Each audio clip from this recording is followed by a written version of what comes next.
Howdy YouTube, we are here watching Whatculture Gaming with Jess from Whatculture. It's 20 stupid decisions that destroyed their franchise. I honestly just really wanted to make fun of video game franchises today.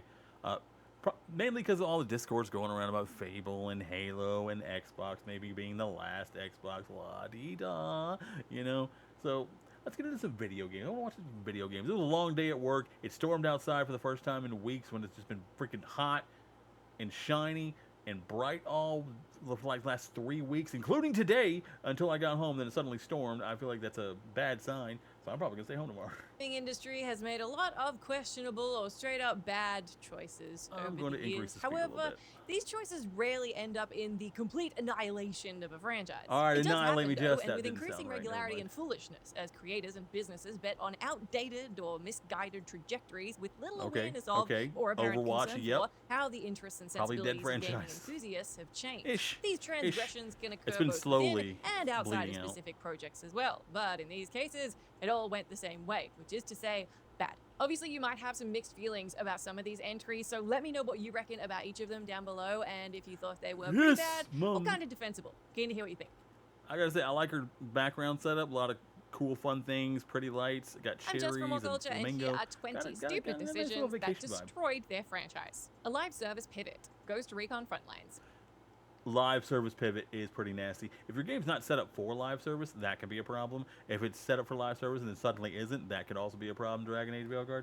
Premiering with Tom Clancy's Ghost Recon in 2001, the Ghost Recon series offered a broader, more strategic and militaristic alternative to Rainbow Six's close quarters tactical tension. As with any long-running video game venture, its commercial and critical feedback has fluctuated over the years, but it's remained something of a mainstay for Ubisoft anyway. Then came 2019's Division-esque Breakpoint, which... Now, to be fair, I have never played this game or this series. Nothing in this franchise have I played. I don't like my games to have a bunch of realism in it, and I don't like playing games where you're going against other people because they tend to be sweaty, and it sucks all the fun out of the game for me when I go up against people who care way too much if they win. Like, I will try to win because I know my teammates want to win, but outside of that, I don't care. I'm not competitive. So when I go up against people who care way too much and are going to suck the fun out of it for everybody else, I don't like that. Especially when it's realistic in the game. At least if it's cartoony and fun like Marvel Rivals, it's not as bad. Because I'm playing superhero, that's still a little bit fun. But when it's realistic and the fun is getting sucked out of it, that just feels like life, and I hate that. Embraced one of the industry's worst modern fads. That is, live service hijinks. Boo. That inclusion plus forced NFTs, repetitious missions, copy and paste photo, NFTs? well design, and a lack They introduced NFTs? The frick for? of a central identity led to disappointing You see that guy's little baby gun?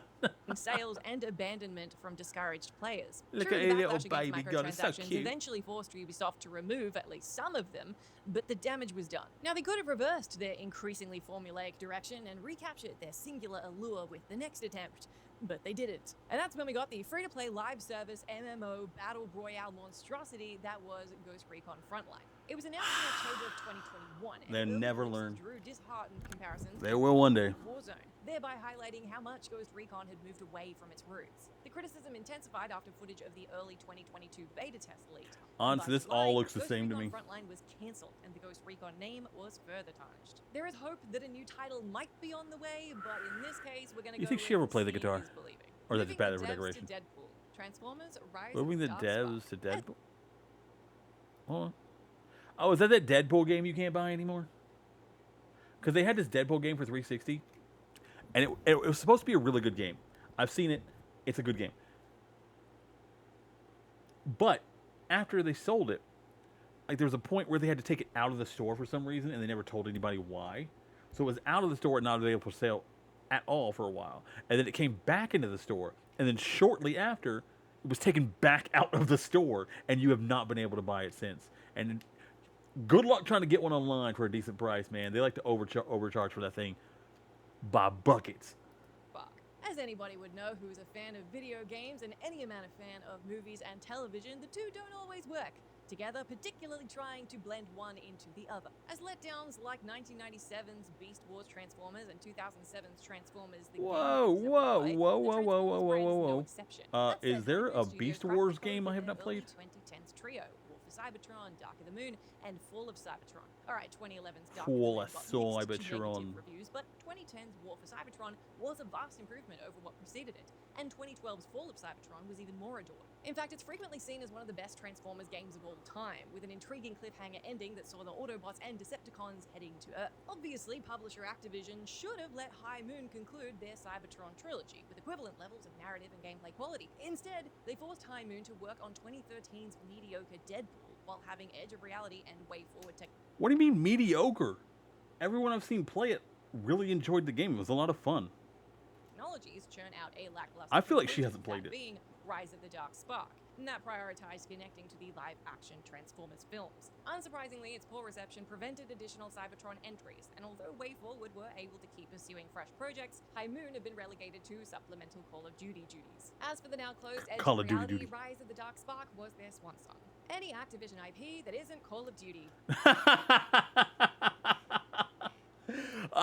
Called the freak out, baby. Let's go, Jess. From Whatculture.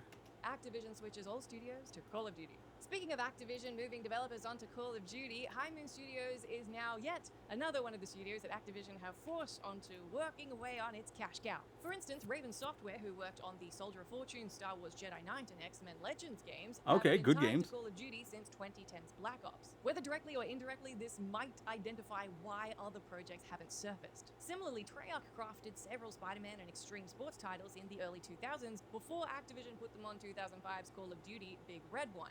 They were able to work on Was that a extra good Call of projects in Duty? I the haven't played Call of Duty early yet either. 2000s, but they became permanently stuck to I don't Call think I of ever Duty will. in 2010's It doesn't seem like Black they're doing a good Ops. job. Recently, Beanox took charge with Spider-Man and Skylanders in the 2010s, but were moved to Call of Duty with 2016's Modern Warfare Remastered. Yes, they had a hand in 2019's Crash Team Racing Nitro Fueled and 2020's Crash Bandicoot 4, but the latter title's failure to meet Activision's financial expectations is another reason why Activision and their studios, which also Okay, but include Infinity Ward like and Crash Sledgehammer Games, Bandicoot was received very, very well, and everyone liked it. I mean, it was a pain in the butt to try and platinum, from what I hear, but I don't think most people are going to try to do that anyway, because that will suck the fun right out of the game for you. It's got like time trials, then you also have to do time trials in reverse. No, thank you. aren't straying from Call of Duty. Ironically, the surprisingly low sales of Black Ops 7 could suggest that the franchise is overstaying its welcome, and perhaps the best thing Activision could do is pivot back to its other IPs. They won't. They Not won't. knowing when to quit. No balls. Tom Clancy's Rainbow Six Siege. Debuting in 2015, Tom Clancy... Are they still making Rainbow Six? I can't remember the last time I heard about a Rainbow Six. Honestly, I might have heard about a Rainbow Six game at like a Summer Game Fest or awards or something like that. I would have just glossed right over it, but I feel like if they did a good job, people would have actually been excited about it and talked about it. Clancy's Rainbow Six Siege began as the series' savior, with its online-only tactical multiplayer focus breathing new life into the license. Oh yeah, following 100%. the cancellation of the intriguingly atypical Rainbow Six Patriots. Thus, it was the first mainline installment since 2008's Rainbow Six Vegas 2, and fans could not get enough of it. Ironically, however, Siege's towering popularity among fans has caused Ubisoft to milk it and add in a bunch of different Milk changes it. and additions over the last 10 years. I'm sorry, I instead of heard giving milk it it a and just like, proper follow-up sequel treatment. Ubisoft's approach has spawned dozens of seasonal DLC to sustain Siege's relevance Did it? within the esports space. Last year, the company celebrated the game's 10-year anniversary with its largest and most transformative update, Siege okay, so it is still going. Like, when's the last time they launched an actual game? It wasn't like DLC or extra content. X, which introduced a new 6v6 mode called Dual Front, alongside extra maps and various aesthetic and functional upgrades. In December of Oh, that is so 2025, confusing. He was creator upside down. Alexander Karpazis told GameSpot they didn't want to make Siege 2 because they didn't want existing fans to feel like they had the rug pulled out from under them with all the changes. He added, there's also an element of Wait, no Siege. Does that mean they're still playing the first Rainbow Six Siege? Holy crap, how long has that been going? this is an amazing legacy we're building. Good for Why them. would we want to throw that away? Yes, console spin-off Rainbow Six Extraction did show up in 2022, and there have been a couple of mobile offshoots since then, but clearly there's no new mainline title on the horizon at the moment. Switching tones. What Honestly, I wish more people would do that. Like, if you found the game that worked, stop trying to replace it to get people to pay more money. You're just going to end up ruining it. Call of Duty. Watch Dogs Legion. Despite netting mostly positive reviews and selling well, a lot of people would agree that 2014's Watch Dogs did fall short in a few different areas. Chief among them was its superficial yet overly serious tale of hacking, spying, murder, and revenge, set within the dark underbelly of Chicago. Okay, I heard the first Watch Dogs was good, and the second Watch Dogs was also good. But like, you can just break the second Watchdog by just hacking the construction worker because he just gets like the most OP power. Autumn. It's no wonder then why Ubisoft Montreal brightened their 2016 sequel, both visually, changing the setting to the San Francisco Bay Area, and tonally, with more lighthearted characters and storytelling, in order to produce greater results. Luckily, their plan did. I think it'd be the funniest to hack that grandma. I don't know what her power is. I've just seen that people hack a grandma and take her over. Succeed, and Watch Dogs 2 managed to sell just as well, whilst it being seen pretty much universally as critically superior to its predecessor. That brings us to 2020's Watch Dogs Legion, a game that was detrimentally at odds with itself. On the one hand, its major Oh, Legion was the one I was thinking of. new mechanic, inhabiting countless NPCs in the open world, did encourage amusingly incongruous experiments, because said NPCs included people like senior citizens, magicians, beekeepers, Yeah, that's the one. Construction worker. beatboxers, furries, and people suffering Because you don't have to do like any combat. You can just hop on the drone thing or whatever you're moving, and then just go directly to the point that you need to go to. from flatulence. Legion's British humor and extensive character customization. Hold on, it's British humor. I kind of want to play that one now. I love British humor. It's absolutely ridiculous and freaking bone dry, man. I love good dry sense of humor. Options also lent itself to the beautiful heights of how ludicrous this game could be. At the same time, its dystopic future London backdrop and prophetically Orwellian threads of terrorist bombings, mass surveillance, populism, human trafficking, automated technologies, and human obsolescence directly conflicted with the game's goofier attributes. Legion's tonal dissonance was incredibly divisive, ultimately hitting Ubisoft where it hurts, meaning the game didn't end up selling. You mean Ubisoft didn't do a good job on a sequel? I am shocked. That well, and the IP has been left in limbo. Sidelining Stealth, Splinter Cell, Conviction, I've never played Splinter Cell, but I feel like stealth was incredibly important from what I remember. Black. Let's see how this goes. If there was a stealth action franchise giving Metal Gear Solid a run for its money in the early 2000s, it was Tom Clancy's Splinter Cell. Across the decade, fans received 4 extremely enjoyable console entries: the self-titled original, Pandora Tomorrow, I feel like there was Chaos more than Theory, 4. and Double Agent. They put more weight on complex covertness, sensible plot beats, and enticing gadget flexibility compared to Metal Gear Solid. Even the main protagonist/voice actor pairing of Sam Fisher and Michael Ironside offered a markedly different but arguably equivalent experience to Metal Gear Solid union of Solid Snake and David Hayter. Like all worthwhile continuations and successful franchises, each new entry If you're gonna stealth, wiggle with it. brought something interesting to the series without sacrificing that winning formula that made Splinter Cell Splinter Cell. Well, that is until 2010's Conviction, and to a much lesser extent, 2013's Blacklist, which sidelined being sneaky. Conviction was designed to welcome newcomers by moving away from what the creators felt was too hardcore about past chapters. That meant introducing new features like Mark and Execute and That's a very last-known boring position design for a main respectively, character. so gamers could shoot multiple targets at once and avoid alerted guards by seeking their silhouettes. Accordingly, stealth mechanics like hacking, lockpicking, whistling, and hiding bodies were all removed. Predictably, Why? that upset I a think bunch of hiding bodies is a pretty important part of stealth games.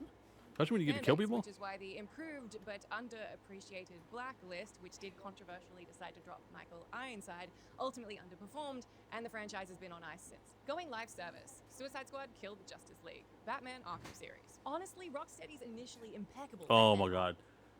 I have so many complaints about this game.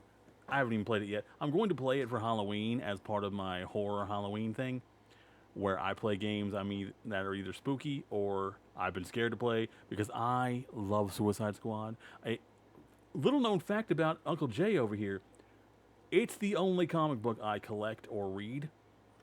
I know so much about Suicide Squad, and I'm going to spend this whole game complaining about it, because my favorite character in all of DC, nay, in all of comic books, is Captain Boomerang, the biggest douche in all comic book history.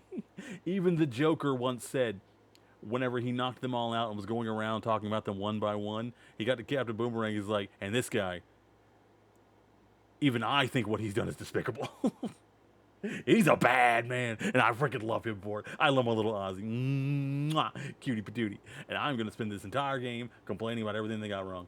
Saga started faltering long before 2024's Suicide Squad Kill the Justice League delivered its death blow. For one thing, main trilogy finale Arkham Knight suffered under those super irritating Batmobile sections, massive issues with the PC version, as well as generally weaker storytelling. Furthermore, the mixed reception of prequel Arkham Origins and spin-off Oh lord, Mrs. Freeze.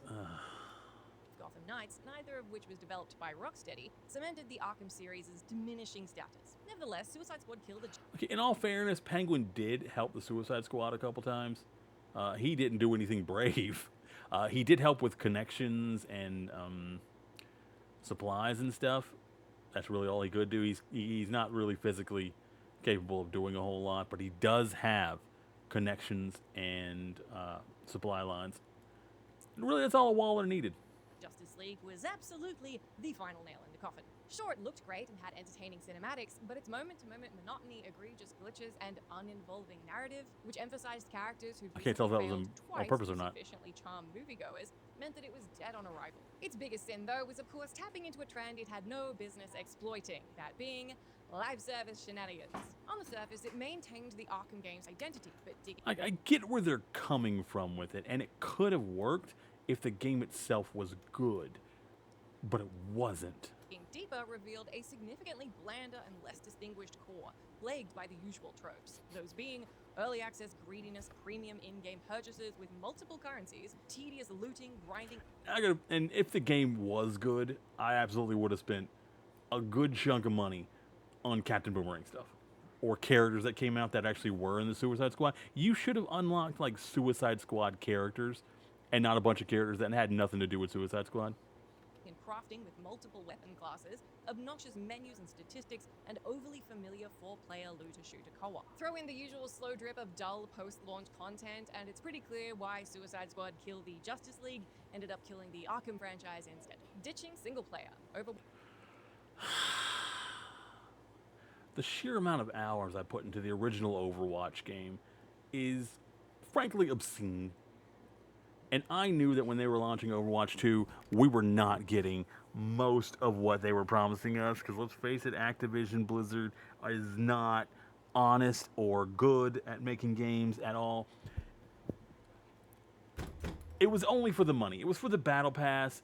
I don't know why they got rid of loot boxes. I actually spent money on loot boxes. I almost never. I think in the history of ever, there's been like 3 live service games I actually spent money on. And it was Overwatch, Marvel Rivals, and Pokemon Go. And Pokemon Go was incredibly rare that I spent money on that thing. It was like emergency Pokeballs or like raid passes or something if I really wanted something. And it did not happen that often.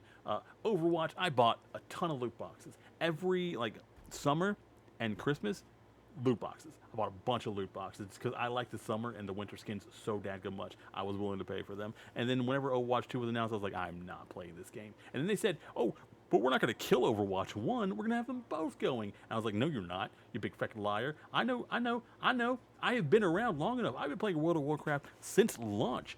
I do not need this. I don't need your dirty little lies because I know what's coming. And sure enough, the last day I ever played Overwatch was the last day you could play Overwatch. And then they immediately killed it for Overwatch 2, and I did not play that. Not until last year, when the first person who ever wanted to do a collab with me wanted to play Overwatch 2, and I'm like, I didn't want to go back, but Velalas is super nice, and I love her, and she's my Oshi, and I'm willing to play for her. And it wasn't terrible, although there was a lot of things in there I did not agree with in Overwatch. And I'm glad that they're going back to regular Overwatch and ditching the Overwatch 2. Watch 2. 2016's Overwatch was hugely successful and beloved. Hugely! Bolstering the hero shooter subgenre with its lovably energetic gameplay, It defined it. and personality. In fact, it remained so popular that when a sequel was announced in 2019, a lot of people dismissed it as wholly superfluous. However, preliminary promises of new modes, heroes, maps, and a greater focus on story assuaged some fears and garnered more interest from the community. In particular, the prospect of single-player content, plus a hefty PvE co-op mode. See, if they had kept single-player content, honestly, I would have been fine with that. Like, I would have been willing to come back to Overwatch to play Overwatch 2 if they added into single-player content. Because the worst part about Overwatch is having to play against other people. Like, I saw that they had like an AI version that you could play, and honestly, I wouldn't mind trying that because I don't like playing against other people. Like I said, they suck all the fun out of it when they decide to want to be like comp sweats come down to quick play or quick match or whatever it's called, and just want to steamroll people to make themselves feel better. It's really annoying. Connected narrative with cutscenes and unique character agency. All of this seemingly legitimized. You should not get matched against people. Like, if you've never played comp, you should not get matched against anyone who plays comp. Existence. After all, past multiplayer-only FPS titles had garnered criticism for not giving solo players enough to do, so addressing that would go a huge way to proving why Overwatch 2 was going to be such an important follow-up that would actually impress fans who were still pretty happy playing the first one. Of course, course, Blizzard scrapped those games before launch to prioritize refining Overwatch 2's PvP. Understandably, much of the fanbase felt deceived by pre-release marketing and journalism, while also feeling less confident the game would sufficiently differentiate itself from its predecessor. It wouldn't. Eventually, Blizzard promised Didn't. that the PvE content would arrive post-launch, but despite a Lies. few missions subsequently Valentine's appearing, lies. they largely abandoned that vision. By the time the storyless single-player mode Hero Mastery arrived in late 2023, it's safe to say that the brand's reputation had definitely been tarnished. Shifting art direction, Killzone I have not played a Killzone game. I feel like I've heard good things about Killzone, though. Shadowfall. Killzone Shadowfall is an interesting case of a good thing becoming a bad thing. Arriving at the end of 2013 as a launch title for the PlayStation 4, it was touted as the best technical showpiece for Sony's latest console. Indeed, its draw distances, particle effects, and volumetric lighting alone made people's jaws drop. And it still looks superb. Looks great, years later. yeah. That said, once the dust and debris settled, or should we say lack of dust and debris, it became clear that Killzone was looking at a more vibrant and colorful future. Quite literally, its aesthetic had swapped out all the greige for something that was a lot more, well, horizon. A cursory comparison of images and videos between Shadowfall and the original trilogy is all that's needed to see how severely developer Guerrilla Games shifted the series' art This feels so direction. lifeless. True, the first three titles' uniformly grey dreariness left little room for variety or inspiring spectacle, but it was a huge part of the initial trio's idiosyncratic allure. In contrast, Shadowfall's radiant colors lacked the same distinctive oppressiveness and ominousness amid inviting comparisons to other FPS flagships. See, that looks beautiful. I'd play that. As I said, Shadowfall Everything else looked droll. like Guerrilla's next venture, Horizon Zero Dawn, and it's been pretty clear since that neither they nor any other studio have been interested in resurrecting the greige dystopian Greige. that was Killzone. Archaic design, Shenmue 3. Shenmue. That's that old series, right? Oh, yeah, the guy in the back. I can see that now. Yeah. 1999's Shenmue is among the most influential I video remember games of all time. the Its shave. innovative use of QTEs, The whole point of the shave is to punish you for the thing they've trained you to do. realistic storytelling, and rich open-world Japanese immersion, including flexible day-night cycles and weather systems, plus advanced NPC programming, it revolutionized the medium. Naturally, 2001's Shenmue 2 really iterated positively on its predecessor, which left fans absolutely chomping at the bit for the ending to the trilogy, Shenmue 3. Sadly, the series' poor sales meant that Shenmue 3's future remained uncertain and in development. You can't. Oh man, don't do that. Give him an ending. At E3 2015. Endearingly, it met its $2 million goal in less than 12 hours. It ended up on Holy crap! I know people love the game. I didn't know they loved it that much. 6.3 million, in fact. Backers, as you can imagine, Oh my God, expected that they it would tripled conclude it? the saga in a Trips? satisfying, nostalgic yet modernized way. That's, of course, the opposite of what happened, as Shenmue 3 was seen as a staggeringly archaic misstep when it hit physical and digital store shelves in 2019. Specifically, Shenmue 3 was notably slammed by the gaming press for being a relic of a bygone era due to its technical But how do the issues and fans take it? recycling or regressive The press don't mechanics. matter. The nature of those extended to the locations, writing, and music. We're talking stationary NPCs, disruptive QTEs, sloppy dialogue, diluted narrative beats, subpar visuals, and reused songs from Shenmue 2. Evidently, Shenmue 3 was too lazy. faithful to its roots, and as a result, the planned Shenmue 4 doesn't seem like it's going to be getting off the ground. That was depressing. You know what's not depressing? A bunch of our lists on Whatculture Gaming. So maybe give us a subscribe. if you haven't Some of them are already, for a depressing. bunch of pleasant things This one coming right out. here, Let me this tell you list about a on bunch of Whatculture horrible Gaming, decisions a that little destroyed depressing. Some of your favorite gaming franchises. It'll be fun. Stay with me. Rushed Will and it? shoddy development. Tony Hawk. This was a great series. This was such a good series. Where did they go wrong? Pro Skater 5. It's nearly impossible to overstate the cultural impact of the Yeah. Well, the first. Okay. The cultural impact is one thing, but the fact that they just it was such a good series, and it was so simple.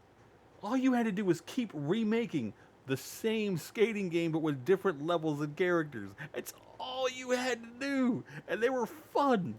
original Tony Hawk's games. Not only did they revolutionize and popularize the extreme sports subgenre, they also shaped the personalities, fashion, and music tastes of their target teenager demographic. Regrettably, the yearly grind to keep churning out new titles did begin backfiring in the mid-2000s. At this point, we were getting unfocused, but still solid offerings, which eventually devolved into uninspired obligations and/or overly expensive, broken, and gimmicky messes. Admittedly, the series already fell from grace when Tony Hawk's Pro Skater 5 released, but it was marketed as a proper return to the revered brand, so many longtime fans That's expected debatable. A tons lot of people nostalgia. liked 4 a lot. I was not one of those people. Like, I feel like it ended at 3 for me. But I gotta tell you, 4, a lot of people still liked 4. Feels and fun. Unfortunately, it was created by the unreliable Robomodo. It was also clearly a blatant cash grab that had to be a rush job before the license expired between Tony Hawk and Activision. So Oh, that yeah. A lot of series have done that. Like, the cash grab before the license expires. That's a pretty common thing. ended pretty much as you'd expect. Unfinished, glitchy, shoddy. That's part of the reason that we got so many wrestling games, like one every year, even if they weren't ready. It's because they had to do one every year, or else. And just unsatisfying for pretty much all the fans. Everything about Tony Hawk's Pro Skater 5, from its outdated graphics and gameplay to its bland levels, wrecked physics, repetitious goals, and lackluster roster, felt like a slap in the face Swag, to fans great. and Tony Hawk's legacy. Unsurprisingly, it was a critical and commercial catastrophe, and despite how awesome the recent remakes of the first 4 Pro Skater games have been, Pro Skater 5 killed the chances of there being an entirely new Tony Hawk experience. Reductive and I hope that they do not remake Tony Hawk's Pro Skater 5. I feel like they did 2 in a game so that they could skip 5, and I'm okay with that. Def Jam. Oh my god, I have not heard Def Jam. And, well, I kind of brought up Def Jam whenever we were looking at, what was that game with Snoop Dogg and Tupac that Jeff Keighley showed us? I don't know. As soon as I saw that, I'm like, are we going to get Def Jam again? Def Jam? More Def Jam? People love Def Jam. combat. Def Jam icon.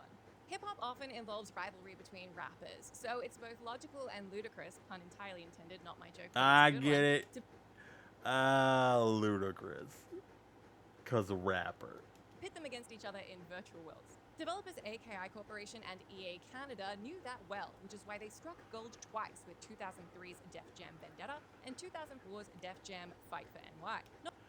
Vendetta was the one. Not only did the duo collectively feature major artists like DMX, Method Man, Snoop Dogg, Lil Kim, Busta Rhymes, Flavor Flav, and Ice-T, they also embraced the larger hip-hop culture through authentic locales, fashion, personalities, and storytelling. This meant both titles appealed to hip-hop lovers and fighting and wrestling game And poor little white kids. aficionados at the same time. When developmental duties switched to EA Chicago for Def Jam Icon, however, so too did certain mechanics, which ended up angering fans and irrevocably derailing the Def Jam train. Basically, Def Jam Icon diminished the series' attractively absurd wrestling DNA and introduced interactivity between the soundtrack and gameplay by syncing environmental hazards to the rhythms of the music. Additional Why? damage was done. That sounds very distracting.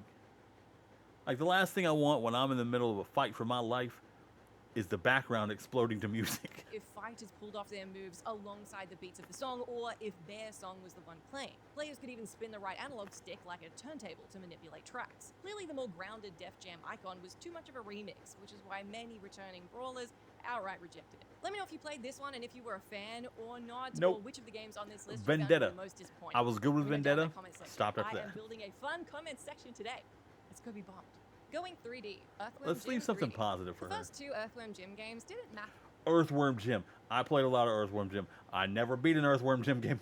I think I still own an Earthworm Jim game, but I've never beat an Earthworm Jim game. I was not good enough when I was a kid. Up to their Sonic the Hedgehog or Super Mario Brothers counterparts, but they certainly weren't bad outings. They had solid gameplay, imaginative level that's the design, one. appealing art direction, and boldly bizarre humor, all of which made them cult classics of the 16-bit 2D run-and-gun I don't know if I ever era. played that level. Developmental duties for the third title shifted from Definitely never Shiny played that one. Entertainment to VIS Interactive, whose only prior creation, 1998's HEDZ, garnered negative What? reviews. Still, the studio could have redeemed themselves with their second effort, particularly as they had designs on bringing Earthworm Jim into the 3D realm, just as Mario had done with Super Mario. I feel like we could go for another Earthworm Jim game. Just make it kind of raunchy, like classic. I feel like it could work. 64. Sadly, Earthworm Jim 3D ended up resembling the ugly and monotonous dumpster fire of 1996's Bubsy 3D. And 30 years later, both are considered among the worst 3D platformers of all time. The game went through development hell, leading to open levels and boss fights whose lifelessness and repetitiveness were in stark contrast to the continually imaginative and robust offerings of Earthworm Another Jim's vacuum cleaner. 3D's mainline precursors. The wonky camera was also unbearable. Yeah, speaking to the that world looked pretty empty and lifeless, honestly. the iceberg of a bunch of issues. Consequently, very little of what came out after this point ended up being good, and a bunch of titles were cancelled. There hasn't been a new Earthworm Jim adventure since 1999's Earthworm Jim Menace to the Galaxy, so he'll almost certainly never come out of retirement. Lost sight of prehistoric Dino Crisis. I don't think I know anybody who's ever played Dino Crisis. scares. Dino Crisis 3. Video game history is full of frustrating moments where developers and publishers decide to completely ignore the magic of what's making a series or franchise work so well and just decide with the next entry they're going to walk a whole other direction, down to a place nobody wanted them to go. The drastic departures of I Resident think Evil we've all 5, been 6, there and with a Dead game. Space 3, from terrifying survival horror endurance tests to excessive action blockbusters, are certainly the most infamous instances, but Dino Crisis 3 deserves just as much disgrace for its wrongdoings. Specifically, it ditched the island and jungle destinations of Dino Crisis and Dino Crisis 2. Yeah, I remember that being in the jungle. That's why I'm very, very confused about them being in what looks like space. For the ludicrous locale of a space station.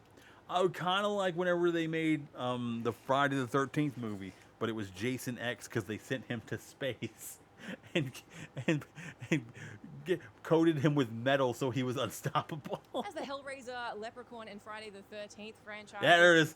There it is. There it is. Friday the 13th sent him into space. Film have already shown us, going to space is really where creativity goes to die. Granted, the silliness of having dinosaurs terrorize a crew of armed Dinosaurs in space, Doctor Who did it better.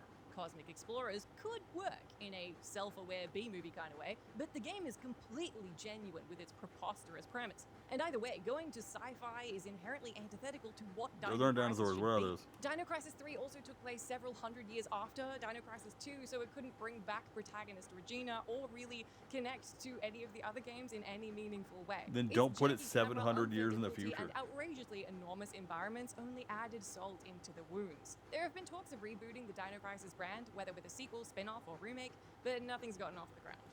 I feel like it could work. Hold on, wait, didn't we get another? Wait, is that? I feel like we got a dinosaur game reveal. When was that? When was it we got the dinosaur? We got a dinosaur reveal within the last like 6-7 months. I feel like. I can't remember what franchise it was though. The dystopic direction, Bomberman Act Zero. For the first 25 years or so of its existence, the Bomberman Is it series Bomberman? stuck to its sturdy formula of having cute It's not Bomberman. I remember. characters face off with bombs in mazes to either eliminate each other or be the first to reach the stage's exit. No matter how the gameplay or graphics evolved over time, it kept its unmistakable, adorable, and iconic Japanese aesthetic. What players demonstrably did not want was for Bomberman to transform into a run-of-the-mill dystopic future shooter with a bleak tone and gritty presentation. Bafflingly though, that is exactly where Hudson Soft had decided to take gaming's Why? most endearing explosives. I remember the cute little anime Bomberman designs. Act Zero. By swapping the series' signature childlike charm for something that felt like a realistic rip-off of robot and alien aesthetics like Halo, Mega Man, and Metroid, Bomberman Act Zero abandoned the core of what makes Bomberman so enchanting and amusing. For God's sake, the female version is I feel like I'd be horrible at this game. or Mortal Kombat combatant. The addition of a new mode called First Person Battle really cemented how far this game had First gone person? from the franchise's roots, and people were, How would to that put it work? lightly, not exactly a fan. Safe to say the franchise has not really recovered. Isn't the whole point of Bomberman that it's top down so you could try and strategize how to trap someone into getting blown up with the bombs? Like, how would you even know where they were? Out-of-touch humor, Duke Nukem Forever. By and large, people react quite differently to toxic masculinity and offensive comedy today compared to at the end of the 20th century. After all, the 1990s were all about edgy entertainment, counterculture fashion, True. and other 90s are better. markers of youth defiance and individuality. That's Youth. why the original Duke Nukem trilogy's humor, which sort of parodied that 1980s sci-fi action, misogyny, and machoism, was amusing for fans. In fact, 3D Realms' ridiculous but innovative Duke Nukem 3D helped popularize the first-person shooter subgenre in '96. So the next logical step was to produce and ship its sequel, Duke Nukem Forever, by the end of 1998. Well, that was the plan anyway. In actuality, the title faced legendary delays that added significant changes in happening direction, here? game engines, and staff sizes. Ultimately, it took almost 15 years for Duke Nukem Forever to arrive, and when it did, its contents and reception were less than ideal. The real nail in the coffin was the game being outdated mechanically, as well as narratively and tonally, due to its corny That is pop all of it. references, sexist depictions of women, and, as per Destructoid, representation of the titular badass as, and I quote, a vile, callous, thoroughly detestable psychopath. Duke Nukem may have been awesome ages Weren't ago, we but all in the given 90s? This whole shtick was getting sort of awkward and antiquated in 2011.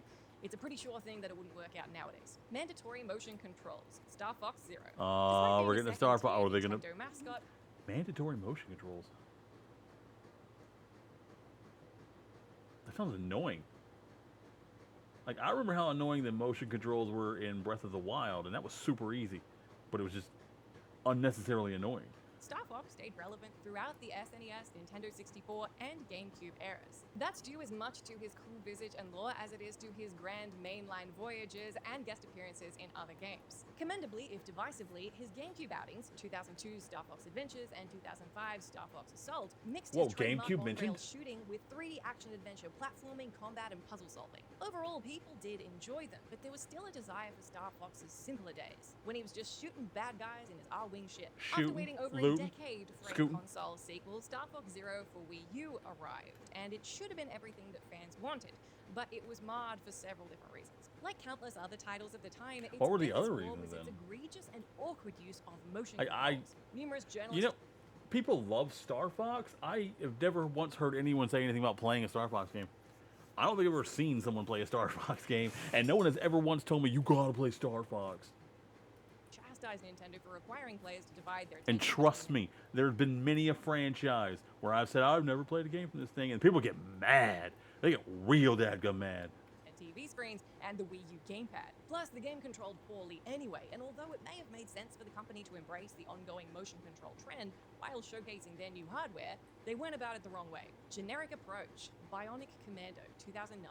A staple of late 1980s gaming, the original Bionic Commando was a massively influential and highly respected action-adventure platformer. In particular, its lack of a jump mechanic and emphasis on grappling directly or indirectly inspired successes like Earthworm Jim, Axiom Verge, Just Cause, Shadow Complex, Tomb Raider, and Katana Zero. Only a handful of follow-ups arose over the subsequent 20 years, so Bionic Commando wasn't exactly an A-list franchise through the 90s and 2000s. Yet 2008's upgraded remake, Bionic Commando Rearmed, was a big enough deal to reignite interest. Subsequently, Capcom decided to create a fresh entry to bolster that momentum. Okay, Regrettably, though, I assume it went 2009's very Bionic well. Commando had the opposite effect. By deviating from a 2D side view to a 3D over-the-shoulder perspective, and by allowing protagonist Nathan Spencer to jump, The game arm lost looks all really its stupid. specialness. Beyond that, its storyline, which saw Spencer killing terrorists to save his wife, was unusually humorless and bland. Spencer's redesign that took him from colorful and cool to drab and dirty in a realistic, not-so-fun way. I don't know why also devs didn't like really that. work for fans. I keep them colorful and interesting. I don't want drab and dirty. Like, life is drab and dirty. I'm trying to get away from that. Or anybody else. Bionic Commando was such a misfire that it hurt the development and reception of 2011's Bionic Commando Rearmed 2, and partially led to developer Grin declaring bankruptcy in 2009. With no one else taking over, that's the sad. series has been silent for 15 I know years. people like the original game for this. I never played it, but I've heard nothing but good things about the original game, and that's sad to hear. I'm sure a lot of people were looking forward to the sequel. Got a little heartbroken. Vehicle customization over... Whoa, okay, hold on. This is where Jolly goes off. Okay, I know I've already been off a couple times. I had strong feelings about Overwatch. I had very accurate, correct feelings about Suicide Squad Kill the Justice League. I'm about to have all the best feelings about Banjo-Kazooie. I have spent just...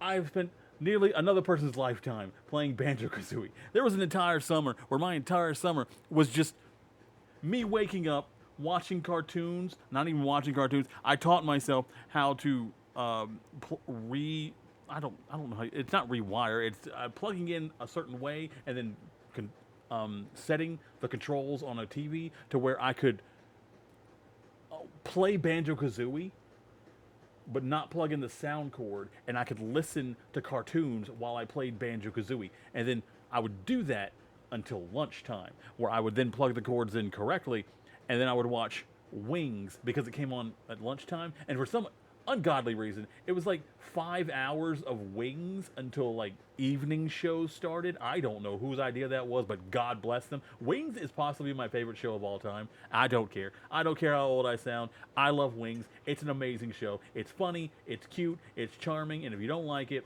we can't be friends. But I would eat lunch, watch an episode of Wings, and I would replug up the N64 and go back to Banjo-Kazooie for the next like 4 or 5 hours and listen to Wings because I'd watched every episode and I knew what was happening and I only need to listen to it while I played Banjo-Kazooie. And it was the best summer. The only thing I remember about that summer, besides Banjo-Kazooie and Wings, is that I watched a comedy special one time, and that's it.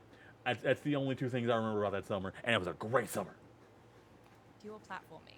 Banjo-Kazooie Nuts and Bolts. The 1990s was arguably the heyday of 3D platformers, with key I have owned Nuts and Bolts for years, and I have not played Nuts and Bolts because I don't know. Like, look at that. Look at it. Look at it. Look at it.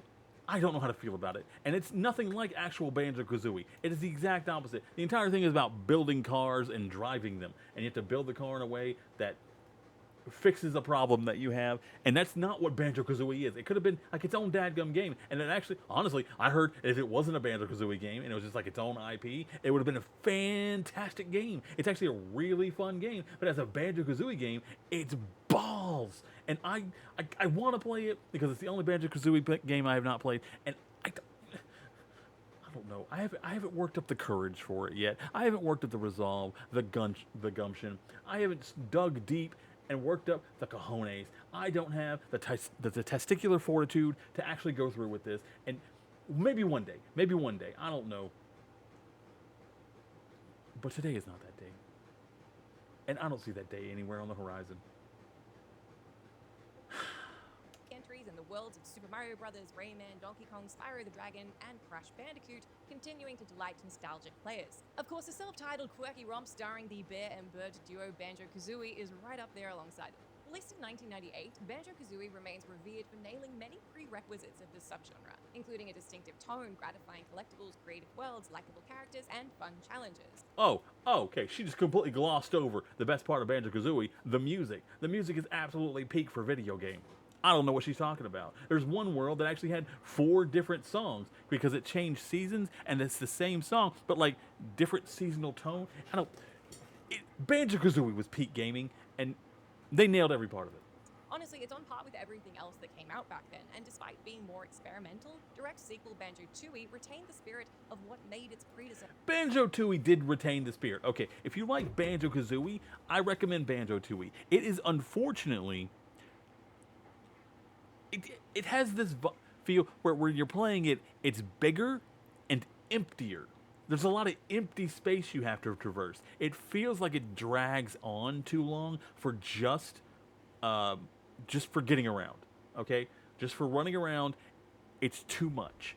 It needs to be smaller. It needs to be a little more compact, and frankly, it would be fantastic. But as it is, it's too empty for how big they made the world, and that's why it kind of like drags on. It makes you not feel like it's Banjo-Kazooie. This is so beloved. All Rare had to do with the long-awaited third entry Nuts and Bolts was keep that same magic alive. So, you know what happened. Yeah, they foolishly removed the nuts and bolts of the recipe, that being exploration-focused platforming. This confused their loyal fan base, and instead they put in a vehicle construction simulator that too few people wanted. Whereas many critics enjoyed Banjo and Kazooie's retooled adventure to some degree, just as many consumers were disinterested and disappointed, if not outright because it enraged, wasn't Banjo-Kazooie. And they showed their disdain by ensuring that Nuts and Bolts stumbled commercially. Unsurprisingly, the series' reputation... If you want a third Banjo-Kazooie game, go with what the creators made much later. Play Yooka-Laylee. Yooka-Laylee is more of a spiritual successor to Banjo-Kazooie than Nuts and Bolts ever will be. Was permanently down. Do not play Impossible Lair. Yooka-Laylee in the Impossible Lair is not the same thing as Yooka-Laylee or Banjo-Kazooie. That is a very different game. Leading Rare and Microsoft to focus on other projects moving forward. A more generic and safe direction. Okay, apparently it's Trigger Jolly Day. We're talking about Saints Row. Let me tell you right now, I have Saints Row. Every Saints Row game. I have every Saints Row game on PC, on PlayStation, on Xbox, and Xbox 360. If it's on Xbox 360. Because that's where I started playing it. I love Saints Row. I have played them all. I have platinumed most of them because some of them are kind of grindy and I don't like them as much as the other one. And I didn't 100% the first game because the first game is not as Saints Row-y as the other games. It's great. It's great. It's like it's kind of like Grand Theft Auto if it didn't take itself so seriously. And I love that for the first game. It's wonderful. But the rest of the games start getting a little further out. 2, arguably the best. 3, my favorite. 2 is definitely the best. 3 is my favorite, though. It's got like this weirder thing going for it that I really like. But 2 is a phenomenal game. If you only play one Saints Row game, play 2. If you only not play one game and you decide to, I'm going to play all of them but one just because I want to be a troll and quirky, Don't play 2022. We're going to play 2022 this Halloween because it's one of the games, much like Suicide Squad Kill the Justice League, that's going to be played because I'm dreading playing it, and that's what Halloween is for. This October, we are playing games. We're playing horror games, spooky games, and we are going to play games that I'm dreading playing because it's scary for me, because I love these franchises, and they're killing my franchises. So look forward to that. Look forward to a lot of complaining in October, guys. Saints Row 2022. However polarizing it became, the Saints Row series' penchant for ridiculous characters, absurd plot lines, self-aware humor, and lovingly juvenile weaponry like sex toys and guns that launch sharks and mollusks was as inherent to its identity as its overt Grand Theft Auto inspirations. Sure, the game's probably got too mindless after 2011's Saints Row the Third, but there was still interest from... Hold on. Saints Row the Third wasn't mindless. Saints Row 4, that was mindless. That went off the walls. Like, if you wanted Saints Row or Grand Theft Auto and it's just absolutely wacky in every way possible, Saints Row 4. And honestly, some of the Saints Row 4 DLC, some of the best DLCs, man. I'm not going to lie to you. Saints Save Christmas, totally fun. I love that. It's Saints Row goodness. So if you don't like that, you're probably not going to like the DLC, but it's good. Consumers and critics alike in seeing where the franchise was going to go next. Unfortunately, returning developer and publisher Volition and Deep Silver, respectively, screwed up royally with the 2022 reboot. How? By replacing Saints Row every way possible. They didn't even make a Saints Row game. That's why. The entire thing, not Saints Row. The HUD, not Saints Row. The menus, not Saints Row. The characters, not Saints Row. The world, not Saints Row. The dialogue, not Saints Row. The gunplay, not Saints Row. Like, they even changed that you have to like refilling your gun or hit points or something by doing melee. The frick for? Why? What does that have to do with anything? Nothing about this game is Saints Row in any way whatsoever. Trademark brazen edginess and ludicrousness with a safer, blander, and more cringe-inducingly serious reimagining. The games attempted to recall the shock and silliness of yesteryear, but instead, it hit like a bunch of millennials trying to say 6-7 to Gen Alpha. Naturally, that performative lameness coupled with bugs, dull missions, Saints Row 6? Saints Row 7? generic graphics, and narrative inconsistencies resulted in an almost complete rejection of the experience. Not to mention how buggy and broken it was. Do you know how many people I've seen do the final boss fight and it broke so bad he just stood there and T-posed? The final boss of the game just stood there and T-posed, and I don't think they even fixed it.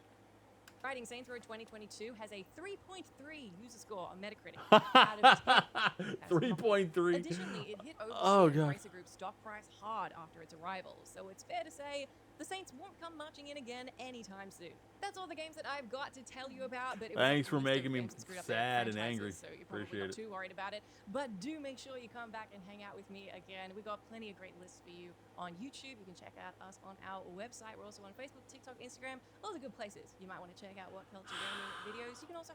Guys, check out Whatculture Gaming if you like this. It used to be a lot more people making videos, but I think they had to cut down over the years. I think like COVID might have done a number on them because it's mainly just Jess and then like 2 other people that I normally watch. So I don't think they're doing as great. Let's see how the video did. The new subscribers, 14,000 views. That's definitely gone down from what it used to be, but there's nothing wrong with that. They still make good videos, and I like Jess. She's delightful. Great voice, great perspective on games. I've been watching Whatculture Gaming for years. Still enjoy it. Thumbs up. So go give them a check. Go give them a look out. They do a lot of those like lists, as you could say, for video games. 20 stupid decisions that destroy video game. I'll give you a little taste, a little sample for Uncle Johnny. Hold on. You know what? Let's do most popular. 10 video games that mock you for playing on easy mode. We actually kind of want to watch this. Hold on. 10 optional super bosses who totally destroyed players. 10 banned video games that shocked the world. You know, this kind of thing.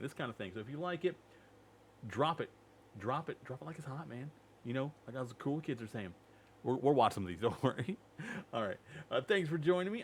Catch me on twitch.tv/InPlayTheJolly. We do reactions every Sunday and sometimes during the week whenever I feel like it. Since I have a new job from when I used to stream, the stream times are now 5 p.m. Eastern. So join us. I might get off now, though. It's storming. My roommate decided to run the dryer, and that's going to catch on the mic. It's just no point in doing reactions, at least not streaming ones. I might do a couple more off off live though. All right, catch you guys later. Stay safe, stay hydrated, take care of yourselves, and take care of somebody else.